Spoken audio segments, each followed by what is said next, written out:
This is the, thank you very much, not yet. This is the Tuesday, May 2nd, 2017 meeting of the Village of Oxford Planning Commission. We'll get started now at 7 o'clock, and I would like to start off the meeting as we always do by paying our respects to the flag. If you'd be kind enough to join me and standing up as we say the Pledge of Allegiance. I pledge allegiance to the flag of the United States of America and to the republic for which it stands, one nation, under God, indivisible, with liberty and justice for all. Amen. Thank you very much.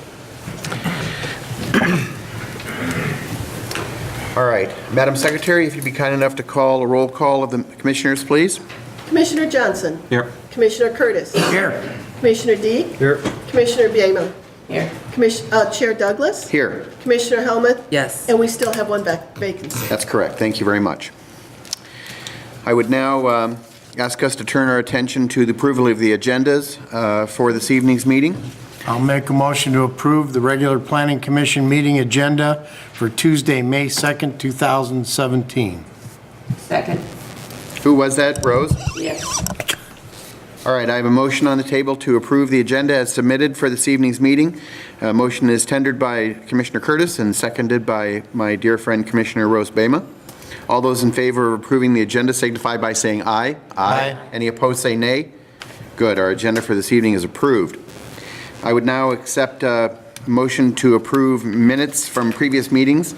We have a regular meeting dated April 18th, and the minutes are before you. Do I have any changes to these? There was some that were noted and I corrected on my original. Okay, I appreciate that. A motion to approve the minutes? I'll make a motion to approve the regular Planning Commission meeting minutes for the Village of Oxford for April 18th, 2017. Second.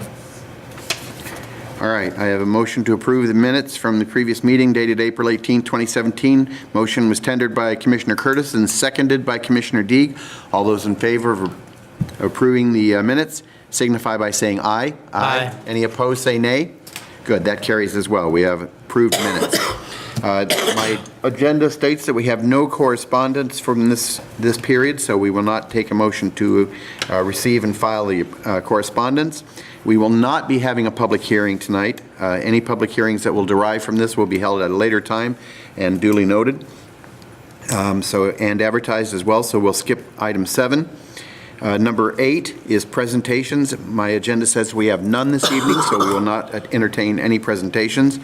We now enter number 9, which is old business. Proposed zoning ordinance and zoning map recommendations, and I think at this point we need to wait for our planner, Mr. Corey, to arrive. I'd like to make a motion to set this aside until later on the agenda. Okay, motion to Second. set aside. I have a motion to set aside old business item A, tendered by Commissioner Helmuth and seconded by Commissioner Curtis. All those in favor say aye. Aye. Any opposed say nay. All right, good. Mo, does that apply to all old business items? I think we can talk about the fence ordinance. We can talk about the fence ordinance. Let's talk about Tried item. to at the last meeting and We someone. can talk about item B. Chris has submitted to us a memorandum with his information about that. We do not have Chris here to make a presentation on it. Mo, would you like to take the floor and give me your comments regarding the fences? At a meeting about a month ago, the village council received a letter from Mr. Claycomb, who's here tonight, regarding his privacy fences, basically. He believes his neighbor is going to put up a privacy fence, and he doesn't like the restrictions that we do and do not have in our ordinance. Things like how close to the property line, the good side, the bad side, which side they can be on.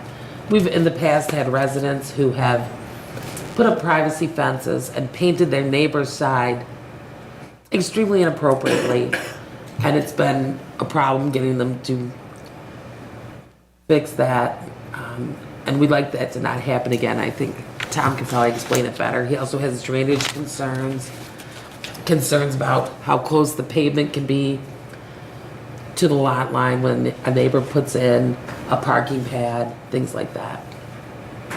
Is it appropriate to hear testimony from Mr. Claycomb right now, or should we wait until public comment? Oh, we can hear from Tom right now. Mr. Claycomb? If you'd be kind enough to take the stand, please. And please state your name and your address, if you'd be so kind, for the record. Everything she said, so. I talked bad about you.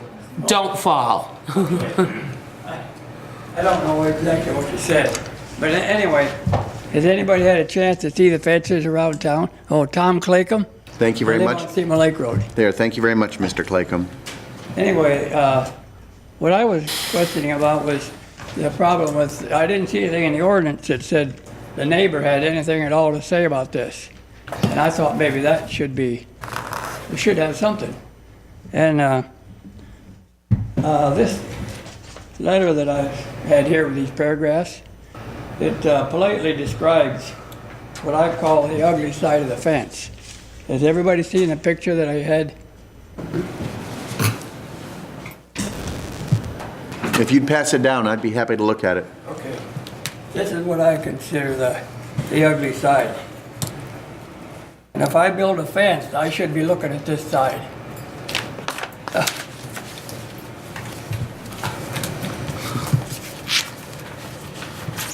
Mr. Claycomb, is this fence currently on your property? No, So this is not what you're looking at right now? no, there isn't any fence there now. But my neighbor, I understand, was considering to build a fence. And I didn't see anything in the ordinance that described what a fence should look like and how far it should go, other than it goes to the front of the house. I would like to see it stop at the rear of the house, if it's that type of fence. And anything goes to the front of the house, I'd like to see it 42 inches or less. And, you know, a decorative fence that isn't solid. Other than that, this is a picture of obviously an area that is not a good candidate for a fence.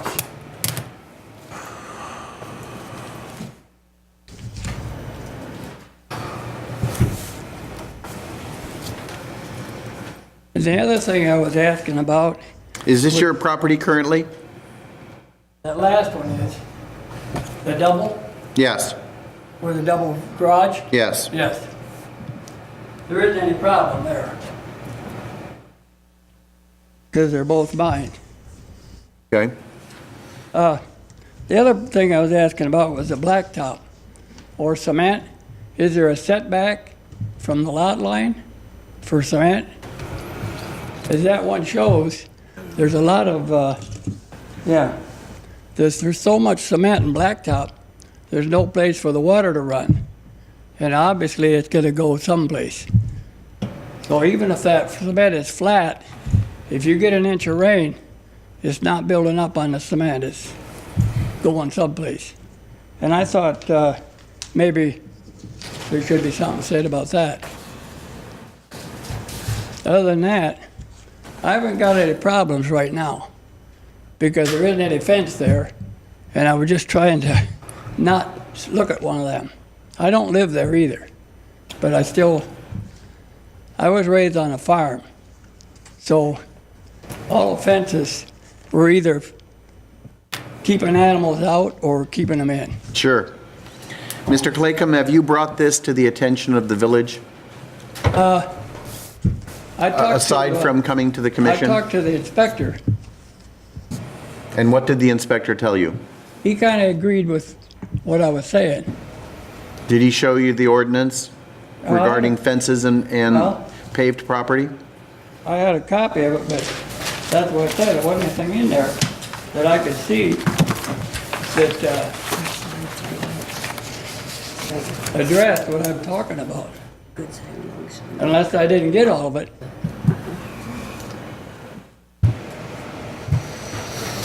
So what was the resolution in your talking to the ordinance officer? Pardon me? What? What was the resolution? Did he have any suggestions for you, or? No, he suggested writing a letter and he'd put it in the file. Okay, But he basically agreed with what I said, but he didn't really say that in the ordinance. That's why I thought it should be in writing, and that it's not just an opinion. all right, I appreciate all that. Do you have anything else for me? Thank you. Anything else? Okay, thank you very much. Here's your photographs, Mr. Claycomb. Thank you very much for bringing those. There's one more. And one more, Mr. Claycomb, if you will. Chris, welcome. I apologize for being late. I understand it's heavy traffic out there.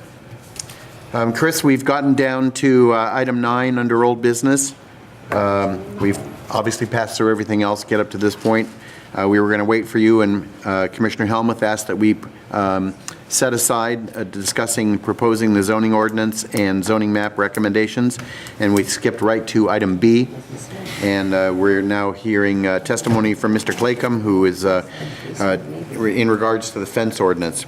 I think at this point, Commissioner Helmuth, if it's okay with you, I'd like to back up and go back to item A. No. Under. Finish B. All right. Let's do that then. I appreciate that. Chris, I think at this point I'm going to turn it over to you because your memorandum dated 27 April discusses the fences issue, and I think that's what we're on right now. So if you'd care to take over from there. Absolutely. I read Mr. Claycomb's letter, and I picked out 4 areas that I think should be discussed. And I have different recommendations and ideas on each one. And someone after the discussion that's just been had, if there's anything to add, please let me know. But the 4 things I picked out were that there's a lack of neighbor input into fence approvals, driveways drain onto adjacent properties, we don't have any limits on the area of impervious surface or pavement on a property, and the current ordinance would allow someone to put the framing or the posts of a fence facing their neighbor rather than themselves. Taking them one at a time, my memo says that I'm not aware of any communities that have formal neighbor input on fences. I was able to find a couple, Garden City and Grosse Pointe Park. Both require a neighbor's signature if anyone's going to put the fence right on the property line. Having talked to people from those communities, if you were to move the fence 3 inches off the property line, you would no longer need the signature. But if it's right on the property line, you need the signature.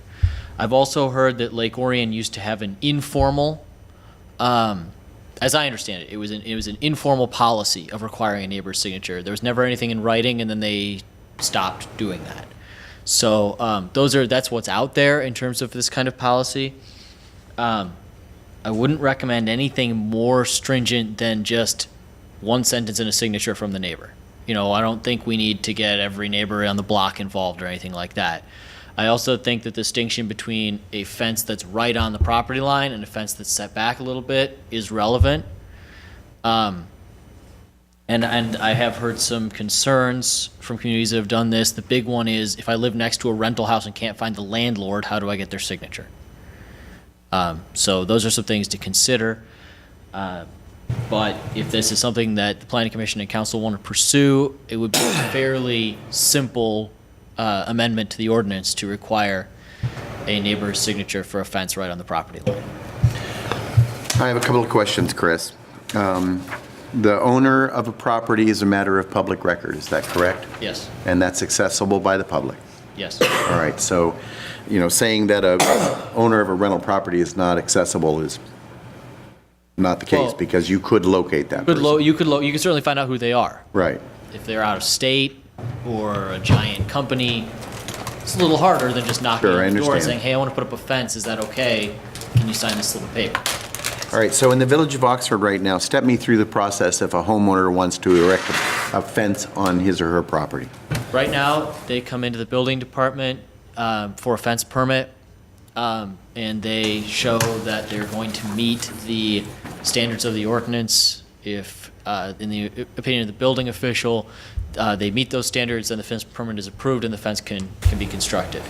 The clerk may have, do you have any additional details to share on that process?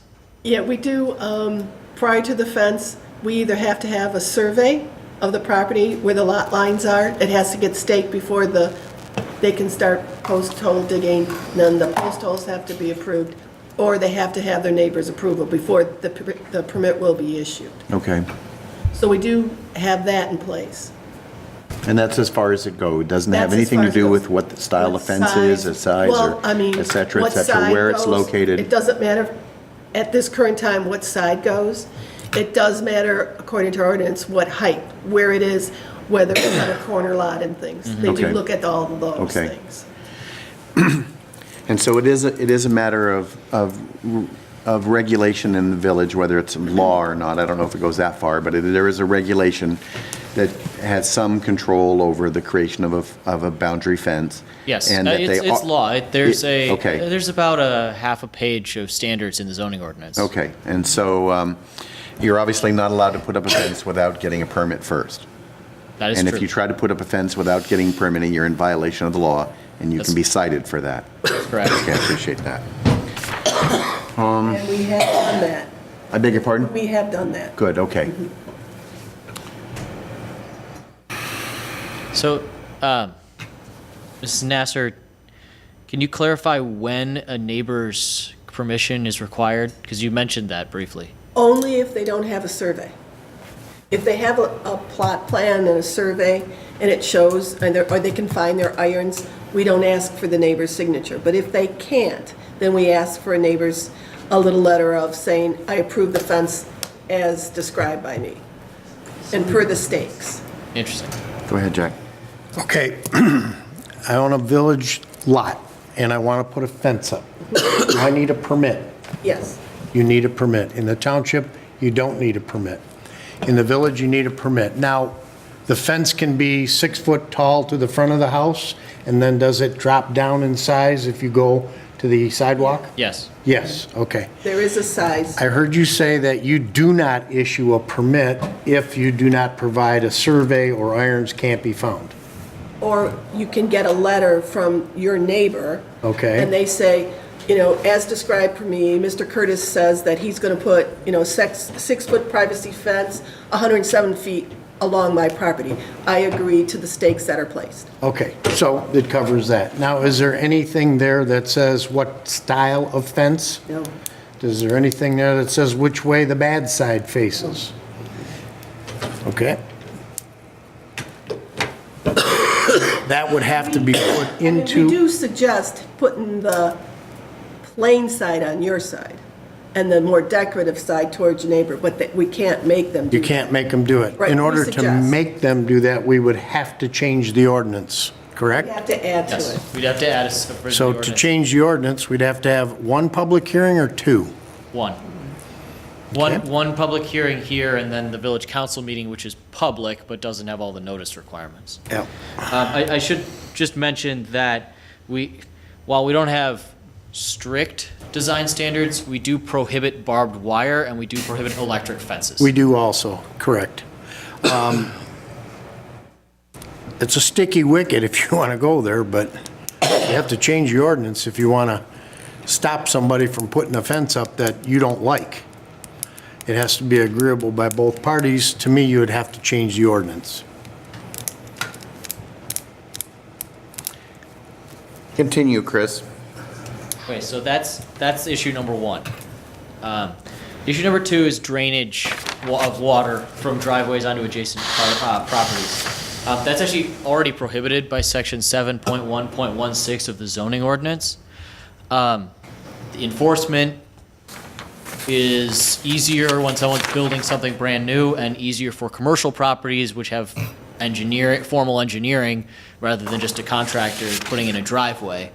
But we do have public storm sewers, and driveways should be draining to the public storm sewers. And that is required under the ordinance right now. So while there are actions the village could take and can and should take in terms of enforcement to try to prevent water draining from driveways onto adjacent properties, I'm not sure there's anything we can do with the zoning ordinance, which already prohibits that. Go ahead, Jack, please. If a driveway settles and water starts going onto the neighbor's property, is the zoning ordinance official go out there and make a non-compliant ordinance violation to the homeowner? I don't know that we are currently doing that, but I think could. You could. It's a matter, that seems to be a matter of being able to tell, right? Because we're very subtle, and this part of the driveway is draining, it's not, it could be complex and subtle, and it's a matter of village resources. Well, some of these driveways have been in here for 100 years, so Or now more. And now you're gonna go back and, I think It's difficult. if I tore my driveway up and repaved my driveway, yes, and all of a sudden I'm flooding my neighbor's yard, there's a problem. Yep. If I've never flooded their yard before, it's an obvious. correct, I agree. There's also a permit for that. For driveways, you have to have a Driveway. permit. We have to have a permit. The forms have to be approved prior to pouring. So they look at pitch, they look at, possible drainage, make sure it's not, right up next to the house, things like that nature. So we have a permit for that too. So the drainage problem, We would Is like to address apparently- first, if we could. I think you said we had a permit for it. We do have a permit. There is. So it's already addressed. As best you can before it gets poured, yeah. Yeah, it's in the ordinance. Yeah. Mr. Claycomb, please. You need a permit to put in a driveway? Yes. I thought I was told you didn't. No, you do. For blacktop or cement? For cement, For cement, what about blacktop? no. No. Both of them. Sidewalk, yeah.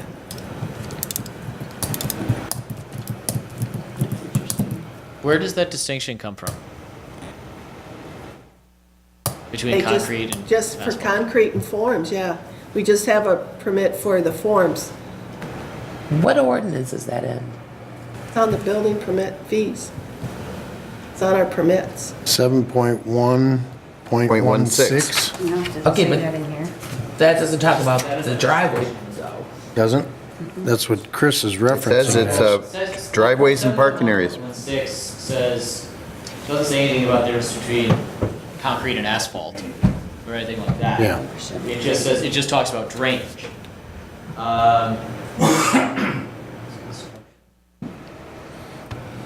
And the zoning ordinance says that driveways and parking areas may be asphalt or concrete. And So it doesn't make a applies to distinction asphalt as between well. them in terms of So it this one does is, apply to has asphalt. less standards or anything. So if, So if, zoning wise, that's what we have. if I bought a house in the village, and it turns out that my neighbor's driveway drains into my yard, and I don't like it, I could come talk to the village and make a complaint, and it would be heard. We have an ordinance that prohibits that, so yes. So the previous owners, maybe they didn't care. If I moved in and I cared, I would have some recourse to press a claim of violation. I believe so. The ordinance reads very clearly to me, surface water shall not drain onto adjacent lots. Right, That's about as clear as you can get, I think. all right, that sounds like it's covered to me. I'm content with that, that's me. Did you hear that? All right, carry on, Chris. The next one is regarding impervious surface in general on properties. This is an interesting one because it's something that more zoning ordinances are including, but they tend to be zoning ordinances of townships that are growing, where you may see development on large lots and there's space to include plenty of green space. In a built-out village like this, we would have to exempt our entire downtown, the marketplace, all of our industrial properties, much of our M24 corridor, simply because they're already at 70, 80% impervious surface. And we're not going to be asking our property owners to start tearing up parking lots, especially when we required them to put them in the first place because parking requirements. Meaning that if we were to do something like, say you cannot cover more than 50% of your lot with impervious surface, we'd basically only be addressing homeowners. That worries me a little bit, even though I think that kind of standard is good for protection of the neighbors and good for the environment. It's not practical in a historic built-out village. That's my thought. Can I ask a question? Yes, ma'am, please, Commissioner Bama. How close can your driveway be to your neighbor's fence or your fence? Or property line, thank you, I Chuck. don't think we have a requirement which means to the property line. Can you see it here? Does it say that in the Is that ordinance? not? No, it's I don't not. think, we don't, if you look at commercial properties, their parking lots go right up to their neighbors. not their residential neighbors, but their commercial neighbors. Should there be something written that says you can only be so far away from your neighbor's lot line, or from the lot line? You do that, you have people without a driveway. Lots of people. Including this one. Including this guy. It's an interesting thought, but especially in the older parts of the village, it would create a lot of nonconformities. Gary, how close is your driveway to your neighbor's property? Garrett. Commissioner Deeg or Commissioner Douglas? Commissioner Deeg, isn't he the one who said including this guy? No, that I was think he me. was talking about Adam. Mine's pretty darn close, and that's the way it was when I purchased the home, you know. That's why I didn't buy that. Oh, okay. Oh. Well, if I, you know, that's, Huh. so that there are a number of homes like that, though, I can imagine. I think there's one or two on Park Street that actually have paved from one house to the other across the lot line. Right. Share a Shared driveway. driveways. Share a driveway. I Shared don't know if they driveways. shared the driveway, but they shared the contractor. Mine might not be exactly on, but it's probably pretty darn close. I mean, my house in Ferndale is not always the best example for Oxford things, but both of my lot lines are my neighbor's driveways. So, you know. You would create a lot of non-conforming Right. existing properties, which, Right. when sold, would have to remediate that Right. non-conforming driveway. I do think that when we, for instance, when the Scripter Court development comes in front of you guys, if their driveways are right on the property line, we should ask for them to be moved. But putting that in the ordinance and making everyone who has a driveway within 3 feet of a property line non-conforming is going to create a lot of non-conformity. Well, how are you going to justify them placing the driveways at some arbitrary distance from a lot line? Well, it's the kind of thing. And believe me, where- I'm not advocating that we Well, put wording like this yes, into there- the ordinance. We wouldn't but- have an ordinance justification No. for it. It would be more of an ask. It would be a, can you move those? We think this could cause problems down the line.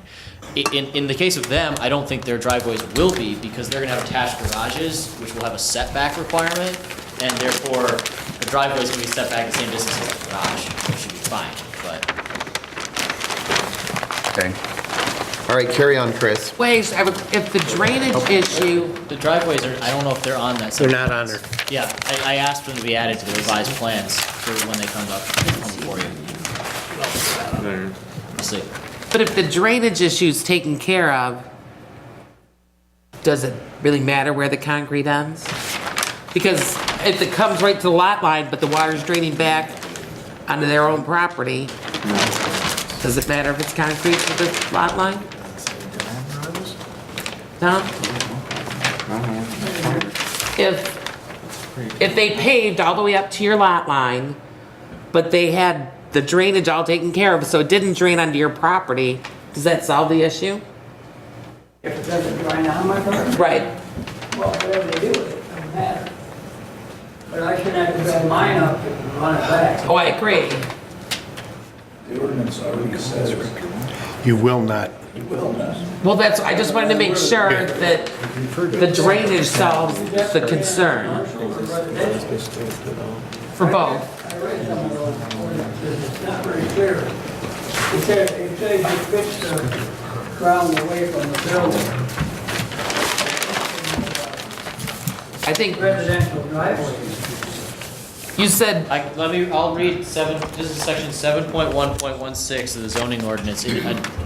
Driveways and parking areas shall be graded and provided All with right, we'll get adequate through it quick. drainage to dispose of surface waters in accordance with the applicable construction and design standards established by the village. Surface waters shall not drain onto adjacent motion. lots towards buildings or across a public street, Let's, except in have accordance a with an public approved hearing in drainage regards to plan. this. As long as our streets are designed correctly, it won't drain across, it'll drain to the crown in the middle and then back into the We're storm not, drain. we're not going to do this. yes. That would apply to residential. This is already taken care of. Nothing in there that says this is We're not gonna commercial, do residential, this. industrial, whatever. It applies to residential. So we're in regards to this. That's $349. This one, it seems reasonable to me. Oh, So basically, we're down Yes, to no. drainage and fence height being the only concerns? except that you're gonna look at the bids. Or I mean, We do need to talk about fence design. design and height. Put a fence on my property. And it's not on your Height property. we've got covered in the ordinance. There's something to talk about with fencing. Look however I want. The design standards. So it's just 30 inches in front of the face of the house. It was just in Tom's letter. Yeah. So do we need to schedule a public hearing? Is that what we need to do? For what? What would you schedule a hearing for, Mo? An amendment to the ordinance to require what I'll call the finished side of the fence face away from the, I don't even know how to say it. Well, would you like me to read the language I came up with? That would be Which is wonderful. not necessarily the language you guys should go with. Hold on, You Jack, make just a second. changes. Should I go, do you want me to read it? Go ahead, Jack, or, yeah, go ahead, Chris, please. For a fence on or within 5 feet of a lot line, the side of the fence facing the adjacent property must have a finished appearance consistent with the material used for the fence. If the fence has support posts on one side, the posts must be on the side facing inward on the lot, away from the adjacent property. I'm certainly open to criticism on the language, but Now, can I- Go ahead, Jack, please. Chris, if you enact this, what happens to all the fences that are non-conforming? they remain in place until they Sell the are house. removed or deteriorated or. Then they have to tear them down before they can sell the house. I don't think, no, that's not true. They would be existing nonconformities, so until they are destroyed or removed, they may remain. You know, if every nonconformity in this village mean you couldn't sell your property, no one be able to sell their property, Well, you don't need to create more is what my concern is. I don't think a fence That's creates why a I'm asking. nonconformity. Can't you just get neighbor approval and come I don't to think you a, even need to. instead of going through a whole ordinance amendment, just be kind to your neighbor and ask him, do you mind if, It doesn't work. Well, Rose, that's a nice thought, but unfortunately, the world rarely works that way, you know? That was what I said. That's why we have ordinances, unfortunately. Commissioners, any further discussion regarding fences? Chuck has something? Chuck? Chuck, please take stand. State your name and address for the record, if you'd be so kind. Chuck Snyder, 2681 Hadley Road, Lapeer, Michigan. It's kind of a bizarre concept that some individual who builds a house and lives next door a neighbor who's got a bunch of crap in his yard, and he feels compelled to put a fence up so that he can screen this blight from his view, he is now going to put the nice side on the neighbor's side? I mean, the guy, who the hell's going to do that? Why would you possibly put a fence up and put the bad side on your side when you're paying for the fence? And now we're going to compel somebody to do that? That's idiotic. So you're the homeowner, and you just bought a house, and the guy next to you has a bunch of junk cars in his yard, and you want to put a fence up, but you're going to put the nice side of the fence that you're paying for on his side. I did. Wow. That's pretty stupid. Adam? I did exactly that, so I don't consider myself stupid You're stupid then. Why would you put the nice side on your side? because I appreciate how my exterior of my yard looks. That's pretty common around the area, so I'd appreciate if you don't call me stupid. It isn't common at all. Fortunately, today, most fences are nice on both sides. Exactly. My neighbors put one up. There is no post side. There are very few fences are bad on one side if you buy the right kind of fence. Most of them are nice on both sides. Chris, where'd you come up with the 5 feet from the lot line? What is, Well, the 5 number is just a nice round number, but the idea is that not every fence is built right on the lot line, especially in the case of someone who doesn't have a survey. But I also thought we needed an upper bound for how far it is from the lot line before this kicks in, because you could, for instance, have someone who just wanted to put a little fence around a swimming pool within their backyard. So most of the yard is not fenced, but just this piece of it is. And then this should not apply, because there is, defining what is facing out and facing in is really difficult because it's not on the lot line. The other reason I thought this was a little bit, I wanted to make sure this was that there was that upper bound is, what if you only fence one side of your property? And the post side faces in, but then your other neighbor is looking across your yard at the post side? Now what you got? So it's like, well, that one's not within 5 feet of your lot line on that side, and therefore it doesn't apply. That's what I was getting at. Okay. You'd also need room to fix your fence without trespassing. Yeah. So, I mean, it is not uncommon for people to put their fence a foot or two off. Who's gonna mow the lawn? Now you got 2 feet on the other side of the fence. 5 feet. Maintain your fence. Well, That's called adverse possession. Yes, Adverse possession means the neighbor owns your 2 feet, right. because he's maintaining. true, but 5 not, feet, but there's not nothing uncommon. stopping you from getting a mower down there. And no one's saying you have to. There isn't a 5 foot requirement. Doesn't No. make that clear. It's Right. just. It's just oh, I within. put that It 3 says- feet off. I can do whatever I want. No. It says within. Yeah. On or within. Yeah. See that one there?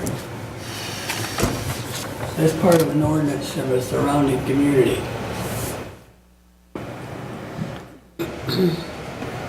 This is an example of an ordinance from a surrounding community, is that what you said? That's it. Where is this from, do you know? 4 of those. Do you know where this is from? Lake Orion?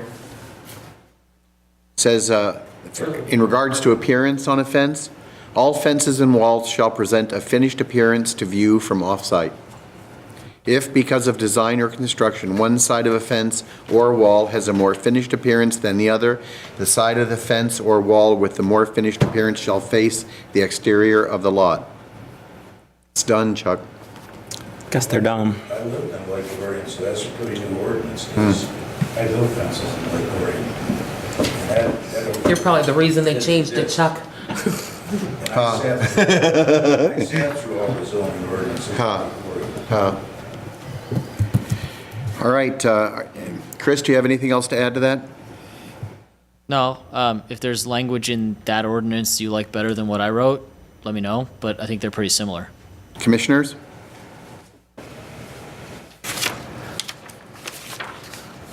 Any further comments? What about the neighbors who don't get along? So I'm gonna go on the other side of my fence and mow the lawn, and the neighbor's gonna come out and yell at me because they think I'm mowing a little on their side? No one is saying a fence shouldn't be built on a lot line. I just want to clarify that. I'm just saying that sometimes it happens that it's not. No. No, Bonnie. Up That's to not 5 correct. feet. If you build the fence up to 5 feet, this applies. Nobody says you have to build it 5 feet. In fact, I think every fence should be built on a lot line because Chuck makes a great point about adverse possession and maintenance. But as we know, that isn't always the case, especially because, we'll approve. Right now, the only thing we require neighbor approval for is, okay, no one's quite sure where the lot line is, we don't have a survey. Is the neighbor okay with this location for the fence? If someone in the future was then to get a survey and oops, you built the fence in the wrong spot, then it's not on the property line. And then, therefore, I think we need that wiggle room. But nobody is saying you're required to set it back. That's definitely not true.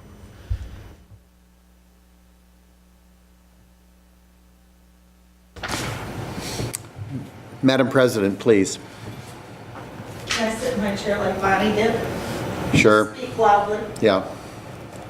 As long as you're going into scenarios, what if one person puts a fence a foot from their property line and their neighbor does, and then who's gonna mow this little foot in between? You can't even get a lawnmower in between. Just talk. This is ridiculous, I think. I think there's always crappy All scenarios. kinds of scenarios. I think you need to address just his one thing, but she doesn't want to look at the bad side of the fence. Well, right now, he has no recourse. Because if his neighbor puts up a fence with the ugly side out, Right. it's within his right. And if he chooses to do that, that's his right. And as a next-door neighbor, you have no recourse. I'm not arguing about that. I understand. But trying to figure out feet and everything else, it's like, you can present 100 scenarios. but you're never Sure, you'll never get cover them all. something that's agreeable. So I understand. you pick the one that has the Yes. most impact, and that's say, you need to look at the bad side of your fence, not the neighbor. Chuck?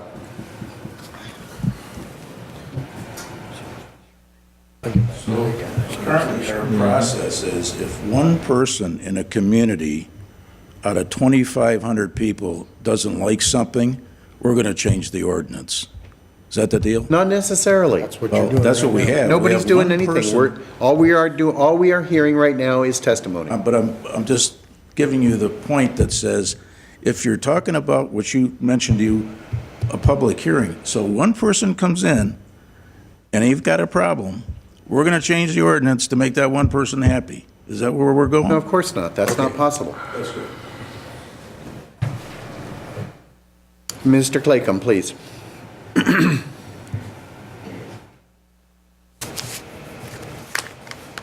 I want to be perfectly clear. I do not have a problem. Yes. I just didn't want to have one. And even if they built the fence, it wouldn't be a big problem to me because I don't live there. But, has anybody looked at the fences around town? Yeah. Look around this complex. They're not beautiful. They are when you put them up in 5 years or less. But what I'm saying is, there's two issues. The size of the fence, the height of the fence, that one picture, that's out here on East Birdie. You want that to the front of the house? I would like to see it at least stop at the back of the house and then have a shorter fence between the houses to the front of the house. Instead of having that all the way to the front of the house, which is what the ordinance says now. But I don't have a problem. All right. I can live with a fence. I just would like to have a little bit of talk about it. All right. Well, we're doing that. Chris, Because- remind me what the ordinance says about the height of a fence between properties, from the back of the property line to the street? As you start from the back, Well, that doesn't even go to the street, it specifies to the front of the house. Okay? But the other ordinance will stop at the back of the house with a 6-foot fence, and from there to the front of the house, it's like 42 inches or less. And it's gotta be decorative and not blind so you can't see through it. Chris, It's a please. little better looking, you know. I know there's a lot of good fences around, Mm-hmm. but there's a lot of them that aren't. Anyway, I don't have a problem. All right. Thank you, Mr. I didn't Claycomb. want to create one either. All right. Thank you very much. You've done a good job so far. starting at the back of the property, where your side lot line intersects your rear lot line, you may be 6 feet high. The ordinance allows you to extend at 6 feet high all the way until you hit the front line of your house. Okay? At the front line of your house, you are to drop down to 30 inches, so 2.5 feet. Okay? And that 30 inches can extend to your front lot line. There's actually a good example of that over on Dennison Street, adjacent to Mr. Dunn's house. It's actually a brick wall, so it's easy to see the change. There are a couple of exceptions. If you're to do with corner lots. If you're on a corner lot, the side of your house that faces the street, Side or front? They're both considered fronts. you actually get to, well, the way we define front lot line is the property owner gets to choose, and then everything flows from there. So for a single-family home, it's probably where your front door faces. So the street that your front door does not face, you are restricted to 30 inches because your next door neighbor, that's their front yard. And so you're not allowed to put up a 6-foot-high fence, even though that may be your rear lot line or your side lot line. You are restricted to 30 inches where you are adjacent to their front yard. Okay. Those are our restrictions on height. All right. Thank you. Commissioners? I just want to say that we've had numerous complaints over this in the last 30 years. It's not one person. And Rose believes that when she put her fence up, there was a restriction. And I don't know, it's possible it's in the building code or who knows what. I would like to make a motion to schedule a public hearing to amend the ordinance to state that the side of the fence facing the adjacent property must have a finished appearance consistent with the material used for the fence. If the fence has support posts on one side, the post must be on the side facing inward of the lot, away from the adjacent property. So I just got rid of that first portion. Second. All right, Madam Secretary, I have a motion on the table. It was tendered by Commissioner Helmuth and seconded by Commissioner Johnson. Any further discussion? I should state that public hearing would be at our first regular planning commission meeting in June? Because that would allow for the 15-day notice, correct? Which would be June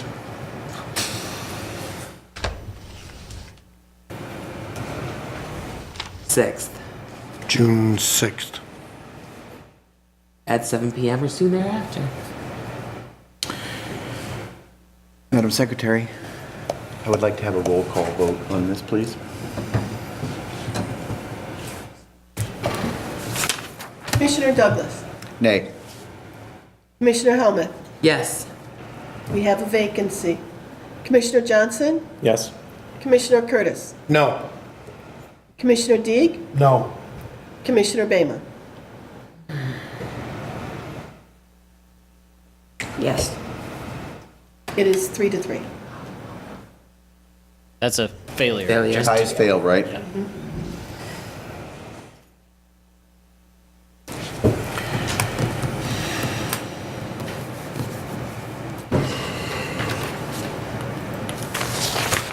All right.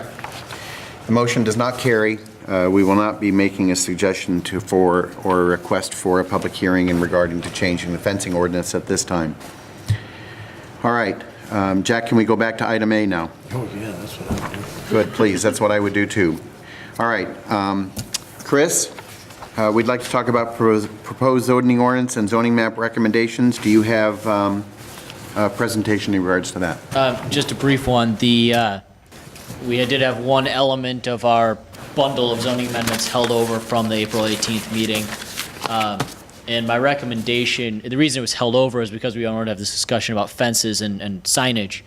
But after thinking about it, my recommendation is for the commission to move that onto council, because you've discussed those amendments for several weeks and had 2 public hearings on them. And any further amendments regarding fences or signage should go through a separate process with separate public hearings. Okay, So that's my whole presentation on that. all right, good, I appreciate that, thank you very much. All right, so let's move on to freestanding signs then. Do you need a motion? Motion. I was Oh, gonna I'm say. sorry, thank you, Jack, I appreciate it. So you need a motion to, I'll make a motion to recommend to the Oxford Village Council approval of the proposed zoning ordinance and zoning map recommendations presented to this commission. Support.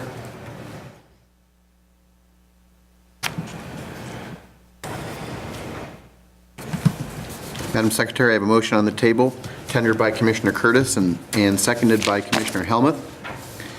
Did you get the terms of that? I did. Okay, good, thank you very much.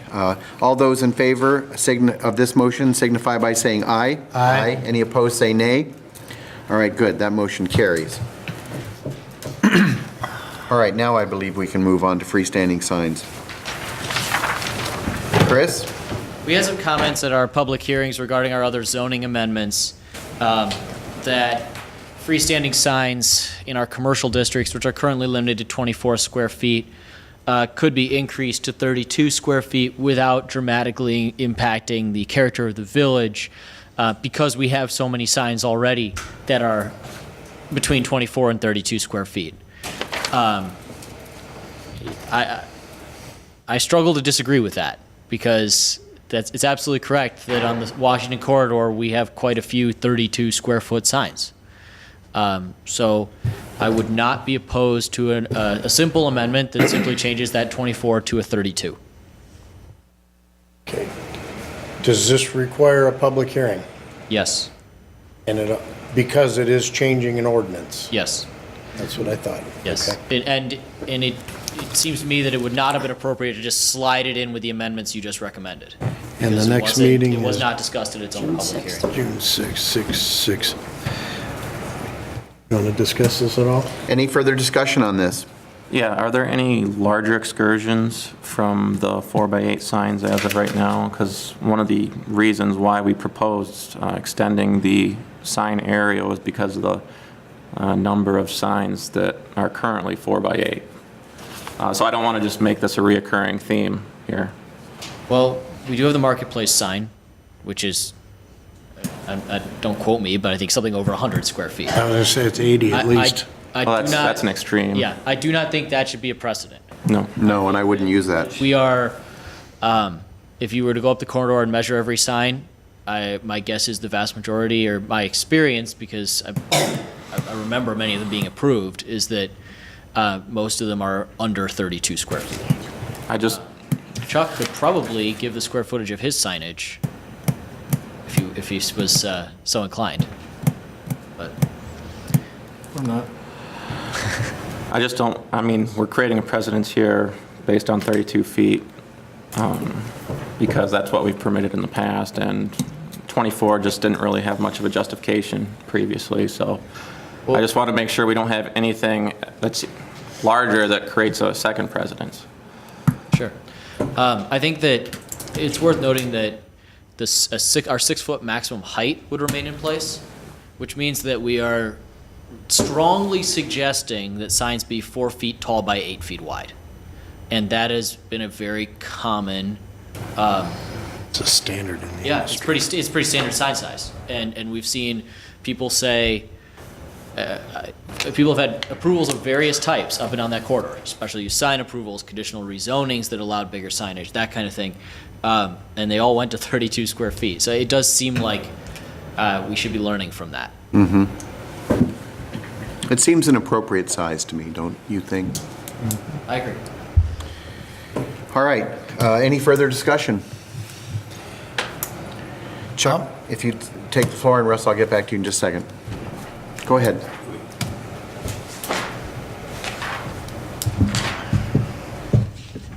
I would like to recommend that if we're going to have a public hearing, that we should look a little harder at the sign ordinance, because there's 2 other things that, in view of our changing from CO to C1 transitional, where the signed ordinance is, in my view, inappropriate now. Because, In what regard, Chuck? okay, there's 2 things. In C1 transitional, for a freestanding sign, 1 per lot containing a building that is set back at least 25 feet from the road.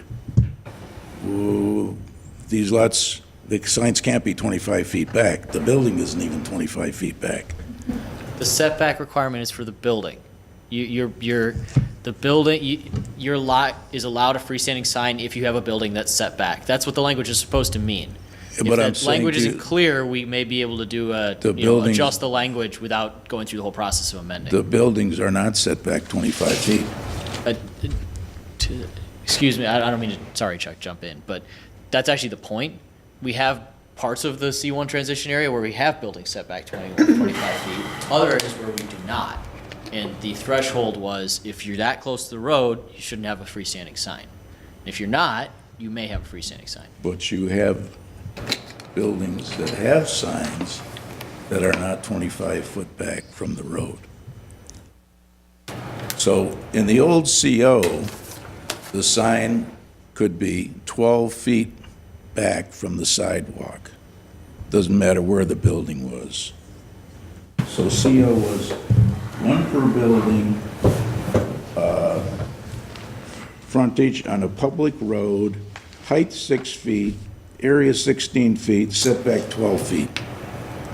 So now, those areas where they had a setback of 12 feet, if there's now C1 transitional, they got to go to be 25 feet. The building has to be 25 feet back.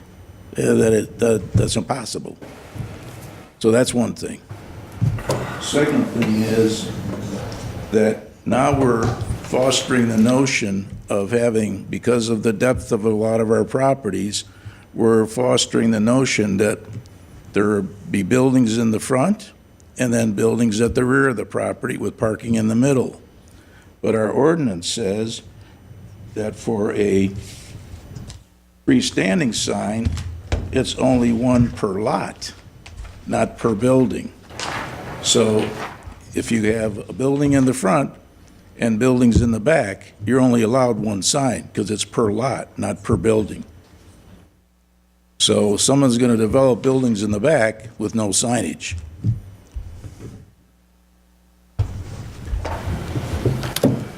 They can have a wall sign, but not a, I mean, they might be back 200 feet from the road. And I'm just suggesting if you're gonna have a public hearing, you need to look at this whole thing because you don't want to have more than one. Commissioners, any comments on this? I'd like to comment that I'd like to never, ever look at the zoning ordinance in regards to signage again. 3 years later? Ever. 3 years. I don't want to touch it ever. Huh? Well, Yeah, I guess my comment would be is one at a time, because like Chuck brings up these details that don't impact other districts. The one in front of us tonight shows one district, one sign size. But if there are other sign ordinances that should be reviewed based on nonconformances, then we would bring them up then. They're going to be automatically brought up because You're going to force them. Yeah, you're going to force them. it's automatic. When you take them from CO to C1 transitional, the sign ordinance changes. Yeah, well, what you're doing is now you've created an existing nonconformance.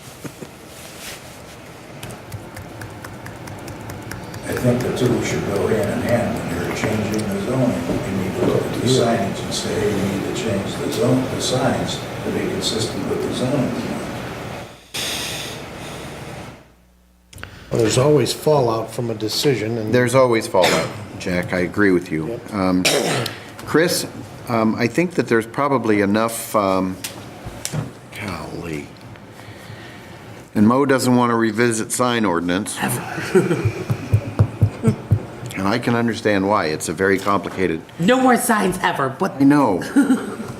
We could just write that up and say, no more signs, we've got enough signs, no more signs. I think there may be one simple change that we could add to our other simple change if the commission thinks it's a good idea. And that is that in our new form-based code for parts of the M24 corridor, we will be requiring a 20-foot setback and exactly a 20-foot setback. So the 25-foot setback for signage it may be reasonable to change that to 20 to be consistent. After hearing Chuck's comments, that would be the only amendment that I would support. And are we going from the road? From the right-of-way line. From the road? From the lot line? From the lot line, not from the curb. From the curb? From the lot line. what if you're in the Likely the middle edge of of the the street? sidewalk. No, the curb isn't the lot line. The lot line is the lot line. The lot line is the inside edge of the sidewalk. There is no way in hell those buildings are 20 feet from the sidewalk.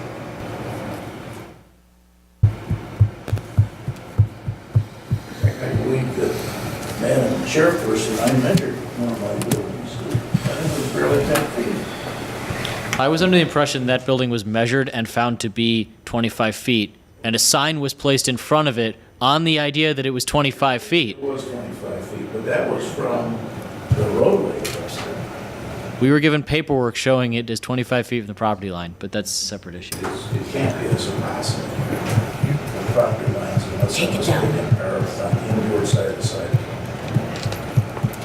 We have instances of property lines going to the center of the road, even including in Right. 34. But the right-of-way line stays where the right-of-way line is. Surveyed under your property.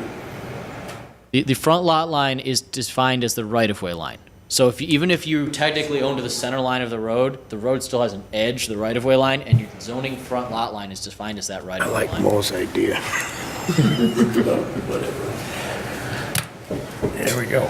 2 years of sign talk. Yeah, no, I don't want to do that either, unless it's necessary. No, it really should. You know, I have a question. Go ahead, please, Jack. Chris, I did not do what Chuck did. I looked at the C1 to C2 and said change the signs. But now I realize we changed a lot of properties to C1 transition and don't know the impact, which is now brought forward, of any sign changes that are changing from when we changed from C1 to C1 transition. Are there sign changes other than 32 square feet? Are you asking me if those changes I think would be appropriate or what? Correct. Okay. Correct. I think the threshold for allowing a freestanding sign, moving that from 25 to 20 feet would be appropriate, in my opinion. Should we revisit what we changed in zoning, so what we changed it to, any housekeeping items we need besides 32 feet? I can provide a report showing the difference between CO signage and C1 transition signage to allow some context for that discussion. I'd appreciate that, Chris. That's what we need, and that's what I think was suggested. If you have that list of what changes based on our zoning changes, we would have a truer picture and a finished picture. Should we set this aside then until, Yes. Yes. I'll move to set aside then until Chris can get his report together. Second. All right, Madam Secretary, I have a set-aside motion regarding freestanding signs and their impact on the proposed zoning ordinance changes. We'll set that aside until Chris has able to provide a report for us on what other impacts might be cascading out of that. Have a motion on the table from Commissioner Bama and a second by who? Mr. Jack Curtis. All those in favor of set aside signify by saying aye. Aye. Any opposed, say nay. All right, that item is set aside until further information presents itself. Thank you very much for that, Chris. We appreciate it. All right, no item D. We have no new business. I'm open now for public comments, both agenda and non-agenda related. Russ, I apologize. I never did get to you. Please we'll hear whatever you have to say, big guy. One of the questions was answered by Please forgive me, Russ, I'm sorry. It's, you get these sticky issues and, We're deeply engrossed in the science. there you go, it happens. Russ Gill, 28 West Burdick. Thank you, One Russ. of the questions was answered, 6 foot high was the most. But I'd like to also suggest another consideration that a berm may not be introduced under the sign and then create. The fence?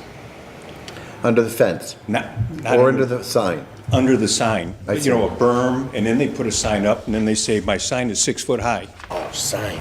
You see what I mean? Yes, sir. So I just wanted to bring that up as a. Well, fortunately, it sounds to me like you'll have opportunity to make input into that, because hopefully you'll be behind this bench, and we'll be talking about this for some time to come, I imagine. All right, Thank you, Russ. Sorry, Mo. I hate the sign ordinance. I can understand why. It's a terrible thing. Any other public comment? All right, Commissioner, consultant comments. Chris, take it away. I want to apologize for my tardiness. Don't worry. My wife, as some of you know, is an attorney. She was stuck in a deposition. I had to get our son, which was a fairly substantial detour on my way up here. We would have waited another 5 minutes for you. Thank you. But no longer than that. It's not a problem. Thank you for your apology, though. It's duly noted and accepted. Anything else, Chris? Not tonight. Commissioner comments. Commissioner Helmuth. I'm trying to think if there's any really terrible subcommittees that we'd like to put Russ on before he gets a chance to vote. We'll figure it out before he Anybody gets can here. think of something. We'll make one up if we have to. Other than that, I'd like to never, ever touch the sign ordinance again. And Okay, That's it. I understand. Commissioner Bama. Yes, in our packet, it said that the May 2nd meeting was going to have 98 Gillespie on it. I'd just like to know what happened with that. Madam Secretary? They will be submitting revised plans before they come towards you. I don't, having met with them, seen their original plans, done a review of their original plans, their broad concept fits within the ordinance and is ready to be approved quickly. There were several specific elements that I didn't feel were adequately addressed, and I wanted them to wait 2 weeks before they came before you. So this be before us in assuming they submit their revised plans, which they have not yet, it will be in front of you. Is that correct? They have That's what not, they have said. not submitted anything yet, They have though. not submitted anything. But they have their first site plan review, it just wasn't ready to be approved. So, but please don't hear that as this is not a project that should be approved, because the broad strokes of the project meet the zoning ordinance and should be approved. Do you want our comments of the plans we saw, or should we just wait until? I mean, I don't know if it makes any sense to discuss it tonight, because you are going to see different plans with some more Okay. specifics. No, And no, I your didn't know. questions hopefully will be answered, I would hope. Maybe not. Okay. Commissioner Curtis. Anything else, Rose? Okay, Commissioner Curtis. The only comment I have is from the township, the master plan survey. We're going to be taking that offline May 15th. If you have any input, please go to the township website. On there is the Survey Monkey link that you can take the master plan survey. Your input is greatly appreciated. Have they started construction yet Yes. on the road? No, not on the road, on the water line. They've debrushed, cut some trees down, surveyed. They're going to start laying pipe probably tomorrow or Thursday. Okay, thank you very much. Anything else, Jack? No, don't forget, Tough Mudder's coming, That's right. month away. I have no comments. Commissioner Deeg? That's fine. All right. Adams? Commissioner? All right, thank you very much. Rose, do you have a ZBA update for us? Nope, we haven't met. But All happy right. Mother's Day to everybody. Amen. Thank you very much. Whether you be a fur baby or a... Madam President, DDA? You have nothing to make. All right, then, that being the conclusion of our business, I would entertain a love to make motion. motion to adjourn at 8:08. All right, good. Second? Madam Secretary, I have a motion on the table to adjourn at 8:08, offered by Commissioner Helmuth and seconded by Commissioner Curtis. All those in favor say aye. Aye. Thank you very much. Meeting is adjourned.